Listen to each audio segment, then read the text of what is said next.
এক বনে এক টোনা এবং টুনি ছিল। দুজনেরই খুব মধুর সম্পর্ক ছিল, যে সম্পর্কটা একটা প্রেমময় সম্পর্ক ছিল। আর এদের কোনো সন্তান ছিল না, তাই দুজন দুজনকাকে আঁকড়ে ধরেই সুন্দরভাবে বাস করত। এদের বিভিন্ন সময় বিভিন্ন ধরনের বায়না থাকতো, বিভিন্ন ধরনের জিনিস রান্না করে খেত। একদিন টুনি এসে টোনাকে বলতেছে, শোনো গো, আমার পিঠে খেতে ইচ্ছে করছে, আমার পায়েস খেতে ইচ্ছে করছে। টোনা বলতেছে, এই পাগলি, এগুলো আমরা কিভাবে খাবো? টুনি বলল, তুমি আমার কথা শোনো, পাশের গ্রামের জমিতে চিকন চিকন ধান আবাদ করেছে, চলো আমরা ঠোঁটে করে ধান নিয়ে আসি, নিয়ে এসে একখানে জমা করি, তারপর রোদে দিয়ে শুকিয়ে গুঁড়ো করে আনবো। টোনা বলল, খড়ি কোথায় পাবো? কেন, জঙ্গলের মধ্যে যে ঠোঁটে করে করে খড়ি নিয়ে এসে পালা করব, সেগুলো উনুন দিয়ে জ্বলিয়ে সেটা থেকেই আমরা পিঠে পায়েস তৈরি করে খাবো। ওহ, এগুলো তো বললে টুনি, তেল গুড় কোথায় পাবো? তুমি আমার বুদ্ধি শোনো, আমি অনেক সুন্দর করে বউ সেজে যেয়ে গুড়ের দোকানের কাছে নাচবো, আর গুড়ের দোকান যখন পাগল হয়ে আমার দিকে দেখবে, তুমি ঠোঁটে করে করে গুড় নিয়ে আসবে। টোনা বলল, মজার বুদ্ধি তো তোমার, আসলেই তুমি অনেক বুদ্ধিমান টুনি, এজন্যই তো আমি তোমাকে ভালোবাসি। তো তা ঠিক হলো, এখন তেল কয়, শোনো, আমি তেলের দোকানে যাব, যে পাগলের ভেষ করব, ও যখন আমার দিকে দেখতে থাকবে আকর্ষণ হবে, আর তুমি দৌড়ে তেল নিয়ে ঠোঁটে করে আসবে। ঠিক কথা বাই কাজ, দুজনের পরামর্শ অনুযায়ী শুরু হলো একের পর এক ধান সংগ্রহ, খড়ি সংগ্রহ, তেল সংগ্রহ, গুড় সংগ্রহ। সব কিছু সংগ্রহ করে তারা যখন খাদ্যের আয়োজন করতেছিল, ওই সময়ে এক বাঘ ওই দিক দিয়ে যেতেছিল। টোনা এবং টুনি, কি করো তোমরা?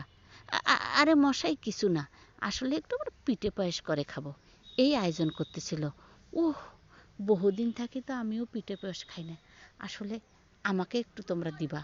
টোনা টুনি বলতেছে, কত কষ্ট করে আমরা সংগ্রহ করলাম, মজা করে দুজনে খাবো, এখন আবার বাঘ মশাই এলো, আমাদের পিঠে খাবে। ঠিক আছে বাঘ মশাই, আমরা আগে তৈরি করি, তারপর আপনি আসেন, আপনার দাওয়াত থাকলো কালকে। ঠিক আছে, এরা সব সরঞ্জাম করে পিঠে তৈরি করে। পিঠার যে স্বাদ, টোনা একবার খায়, টুনি একবার খায়, টোনা একবার খায়, টুনি একবার খায়। খেতে খেতে খেতে খেতে সমস্ত পিঠা শেষ করে পেট প্রায় ডুলির মতন হয়ে ওঠে। উরে আল্লাহ, এরা দেখে আর কোনো পিঠে নেই, এখন যে বাঘ মহেশকে আমরা ডেকেছি, তাকে আমরা কি করে খাওয়াবো? তখন দুজনে চমকে ওঠে।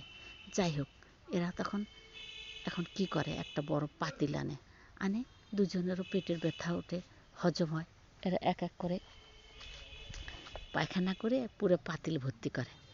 বাঘ ওই দিক দিয়ে ভর্তি করে রেখে, এখন বাঘ ওই দিক দিয়ে যেতেছিল, বলে, টোনা এবং টুনি, আমার খাবার কি রেখেছ? টোনা টুনি বলে, হ্যাঁ মশাই, ওই যে পাতিলের মধ্যে আছে, আপনি খেয়ে যান। বাঘ পেটেরও অনেক ক্ষুধা ছিল, খাওয়ার লোভে এসে এক হাঁড়ির সমস্ত গুগুলো খায়। খেতে খেতে শেষে যেই পাতিলটা চাটতে ধরছে, অমনি তার নাকের মধ্যে গুড়গন্ধ এসেছে। যেই মাত্র গুড়গন্ধ এসেছে, অমনি বাঘ চিৎকার করে বলে, এই টোনা টুনি, এগুলো তো খাবার না গু।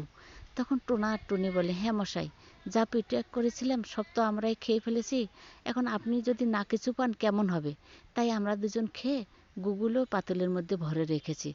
এখন আমরা ভাবছিলাম আপনি বুঝবেন, তা আপনি তো পেটের ক্ষুধে সবগুলোই খেলেন, আমরা তো এটা বুঝতেই পারলাম না। তখন বাঘ বলে, তোমাদের এত বড় সাহস, আজ এখন তোমাদেরকে আমি ধরে খাবো। যেই বাঘ মশাই চিৎকার মারছে, এ ডাল থেকে এ ডালে উড়ে উড়ে তোর ওরা আর এক জঙ্গলের মধ্যে গিয়ে সুন্দরভাবে বসবাস করছে। আর বাঘ এদিকে টোনাটুনির মানে গু খাওয়ার যন্ত্রণায় আত্মচিৎকার করতে করতে নিজের ব্যর্থতার কথা আর কাকে বলবে, কাউকে বলতে পারেনি। যাই হোক, আমার এই গল্পটা যদি আপনাদের ভালো লাগে, তাহলে লাইক কমেন্ট করবেন। এটি একটি অবাস্তব গল্প, বাস্তবতার সাথে এর কোনো মিল নেই।